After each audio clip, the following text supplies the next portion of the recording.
और वो शख्स था छोटा राजन। एक समय था जब छोटा राजन और दाऊद जिगरी यार हुआ करते थे।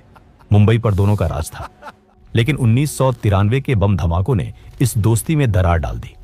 राजन का कहना था कि वो देशद्रोही काम में साथ नहीं देगा।